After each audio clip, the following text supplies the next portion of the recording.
Ñabardura bat egin nahi nuke hasteko, eta da, askotan nahazten badira ere, kohausina edo etxebizitza kolaboratiboak eta erabilera lagapeneko kooperatibak ez direla berdinak. Ez da berdina. Eta nik uste zentzu horretan, Jaurlaritzak berak udan ateratako bizigarritasun dekretoan, nahiko argi uzten da, zer den kohausina edo zer diren etxebizitza kolaboratibo horiek. Eta dira, etxebizitza normal batzuk, besterik gabe dauzkatenak zenbait zerbitzu amankomunean, ezta? Zerbitzu horiek izan daitezke egoteko tokiak, izan daitezke jantokiak, garbitokiak, bizikletak usteko tokiak eta abar. Beraz, horrelakoak aspaldidanik existitu izan dira, igual ez zeukaten izen hori, baino sozialismoan edo sozialismorako ideiak zeuskaten proiektutan, alako proposamenak egon izan dira. Adibidez, Frantzian, sozialismo utopikoan, 19. mendean egin ziren zenbait proiektutan, alakoak zeuden, bertan bizi ziren umentzako haurtzaindegiak zeuden, zinemak eta abar, edo Sovietar Batasunean ere horrelako proiektuak desente egin ziren, ezta? Zer daukate proiektu horiek interesgarri gaur egungo ikuspegi batetik? Nahazten dutela etxebizitza ohiko batek dauzkan elementu pribatuak amankomunean jartzen diren zerbitzu horiekin, eta beraz oso gertu daude egoitzen ereduetatik, bai ikasleen egoitzetatik eta baita adinduen egoitzetatik, eta beraz, batez ere adinduentzat planteatu dezakete eredu bat interesgarria, autonomia daukana eta ez dena egoitza bat, ez dena apartamentu tutelatu bat, baina oso gertu dagoena kombinatuz etxebizitza pribatu batek dauzkan onurekin, eta baita ere gaztentzat suposatu dezake gastu amankomun batzuetan aurrestea, eta beraz alde horretatik ere interesgarri izan daiteke. Dena den guretzat, EH Bildurentzat, eraldatzaileagoa da erabilera lagapeneko kooperatiben eredua. Bi ideiak noski bateratu daitezke, eta askotan bateratzen dira eta horregatik nahazten direla uste dut. Baina, benetan eraldatzailea dena da erabilera lagapeneko kooperatibena. Zergatik?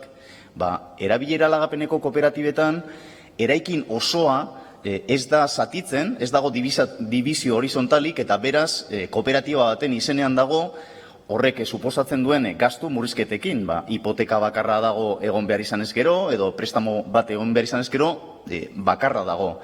Eta kooperatibistei erabilera lagatzen zaie, alegia, usten zaie erabiltzea etxebizitza bat,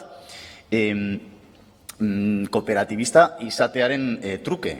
Kooperatibista izateko hasieran jarri behar dute kapitalaren zati bat, desenbolso bat dago hasieran, eta gero hilabetean ordaintzen da diru kopuru bat, ez dala alokairu bat, baina errenta moduko bat da, errenta biguina, alegia esan ditik errenta baju bat, eta gainera errenta hori txikitu joan daiteke denboran zehar hasierako prestamoa txikitzen den, amortizatzen den heinean. Beraz, da merkatuko ohiko negozio eredutik aldentzen den eredu bat, eta horrexegatik guri iruditzen zaigu eraldatzailea. Eta batez ere, eraldatzailea iruditzen zaigu zeren, eta etxebizitza horiek saltzen direnean, hobeto esan da, utzi nahi direnean ezin dira saldu.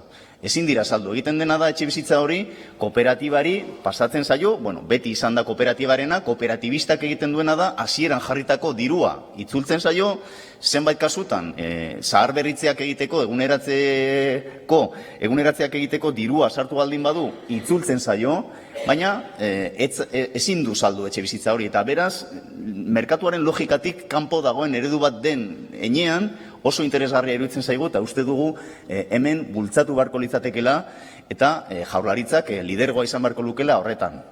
Hau ez da ideia arraro bat, aipatu dira lehen kasu batzuk, nik uste Danimarkakoa nabarmentzekoa da, bertan 125.000 etxebizitza baino gehiago daude eredu honetan, erabilera lagapeneko eredu honetan, eta gutxi gora bera, etxebizitza guztien erena dago handel edo handel moduko eredu batean dala erabilera lagapeneko eredu honetan.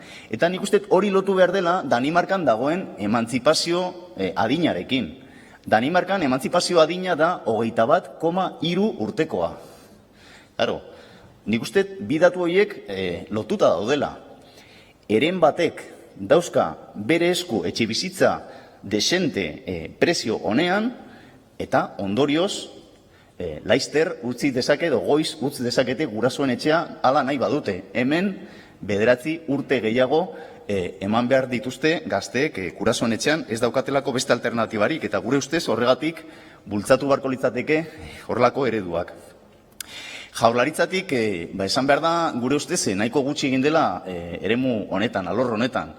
Gogoratu behar da hemen duela 11 urte ja, 2011an, Sostresibik izeneko elkarte katalan bat etorri zela legebiltzar honetara azaltzera eredu hau, pasatu ziren 4 urte eta etxebizitza legean 2015koan bai jaso zela eredu hau, erabilera lagapeneko eredua, garai hartan etzen aipatzenko housing edo etxebizitza kolaboratiboak, 3. xedapen gehigarrian arautzen da eredu hau, esaten da lukrotik kanpoko eredu bat dela, nahiko interesgarria da etxebizitza legean datorren definizioa, 4-5 puntutan nahiko garatuta dator, eta orduz geroztik jaurlaritzak oso gutxi egin du hori garatzeko. Eta egin duena da, orain aipatu dena, 2021ko amaieran, atera da agindu bat, diru laguntza batzuk emateko alor honetan. Pausu ona da, iruditzen zaigun norabide honean doala, baino uste dugu hobekuntzak beharko lituzkela.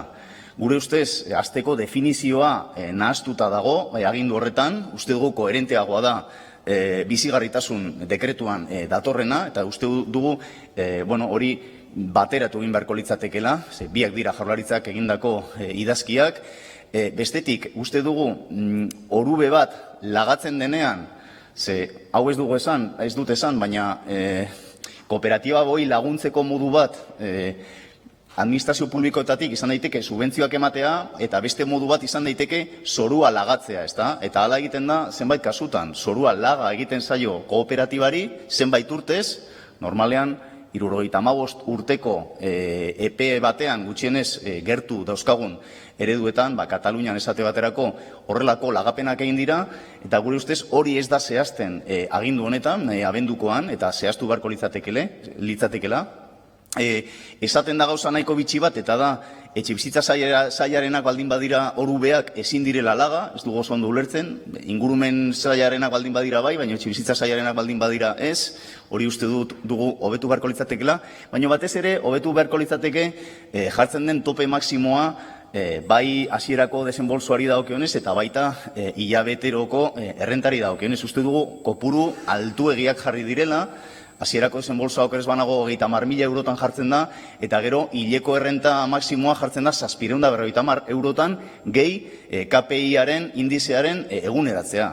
Claro, 750 euroko errenta bat hilean eguneratzen bada, oraingo 110ko KPI-arekin, emango deliguke beste 75 euro hilabetean 825 euroko errenta bat, iruditzen zaigu eredu honekin ez daukala ez daukala txertaketa egokirik. Uste dugu errenta bigunago batera joan beharko ginatekela eredu hoetan. Eta batez ere, uste dugu agindu horretan jaurlaritza agertzen dela bulego bat bezala zeinak proiektuak ikusten dituen eta diru laguntzak ematen dituen. Eta gure ustez iniziatiba esan beharko luke, proaktiboagoa izango beharko litzateke jaurlaritza alor honetan ere bai. Eta zentzu horretan doa gure osoko zuzenketa. Eskatzen genion jaurlaritzari lideratzeko 3 proiektu piloto bat herrialde bakoitzean, zeinetan erabilera lagapeneko kooperatibei lagako zitzaien orube batzuk publikoak eta beti mantenduko zirenak publikoak 75 urtez, eta bertan erabilera lagapeneko kooperatiba batek lehiaketa publiko baten bidez garatu ahal izango luke bere proiektua. Eta esaten genuen baitare promozioaren tamaina 30-40 etxebizitza ingurukoa izan zitekela, hain zuzen ere ezagutzen ditugun ereduak tamaina horretakoak direlako, eta uste dugu beti ere ikasi egin behar dela ondo dauden ereduetaz. Eta zentzu horretan uste dugu esan bezala jaurlaritza proaktiboagoa izan beharko litzatekela eta esperientzia pilotu hauek lideratu.